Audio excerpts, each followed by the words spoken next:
One evening, Thomas brought his train to the junction. He went for a drink. "I'm going to the big station," he said to Percy and Toby. "So are we," they answered. "Do you know," Percy went on, "I think something's up." Toby looked at the sky. "Where?" "Down here, silly," laughed Thomas. "How?" asked Toby reasonably. "How can something be up when it's down?" "Look," said Thomas excitedly. "Look!" 7 engines from the other railway were coming along the line. "Hello," shouted Percy. "Some of them are my friends," he explained. "I don't know the others." They whistled cheerfully as they puffed through the station. "What is all of this?" asked Thomas. "The Fat Controller's got a plan," answered his driver, "and he's going to tell us. Come on." So they followed them to the big station at the end of the line, where all the engines had gone. The Fat Controller was waiting for them there. "The people of England," he said, "read about us in the books, but they do not believe that we are real." "Shame!" squeaked Percy. The Fat Controller glared, so Percy subsided. "So," he continued, "I'm taking my engines to England to show them." "Hooray! Hooray!" the engines whistled. The Fat Controller held his ears. "Silence!" he bellowed.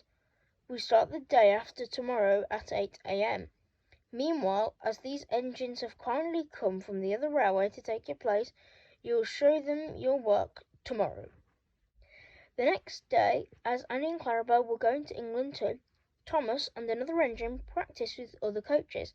Thomas was excited. He began boasting about his race with Bertie. "I washed through the tunnel like this," and stopped an inch before the buffers. Crash! The buffers broke. No one was hurt, but Thomas's front was badly bent. They telephoned the Fat Controller. "I'll send up some men," he said, "but they can't bend up Thomas in time. We'll have to go to England without him." Next morning the engines waited at the junction. Toby and Percy were on a truck, and Duck had pushed them into place behind Edward. Henrietta stood on a siding. The Fat Controller had caught her curiosity. "I wouldn't dream of leaving you behind," he said. "I'll fit you up as my private coach." She felt very grand. Gordon, James, and Henry were sat in the front. They were whistled impatiently. The Fat Controller paced up the platform. He looked at his watch. "1 minute more," he said, turning to the guard. "Beep, beep, beep," whistled Thomas, and he panted into the station. Annie and Clarabel twittered anxiously. "We hope we're not late. It isn't quite 8. "Thomas," said the Fat Controller sternly, "I am most displeased with you. You nearly upset my arrangements." Thomas, abashed, arranged himself and the coaches behind Duck without saying a word. The Fat Controller climbed into Henrietta. The guard blew his whistle and waved his flag. The engines whistled. "Look out, England, here we come!" and the cavalcade puffed off. The engines stood side by side in a big airy shed. Hundreds of people came to see them, and climbed in and out of their cabs every day. They liked it at first, but presently felt very bored, and were glad when it was time to go.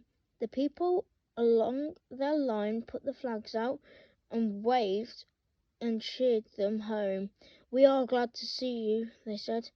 "Those other engines did their best, but they don't know our ways.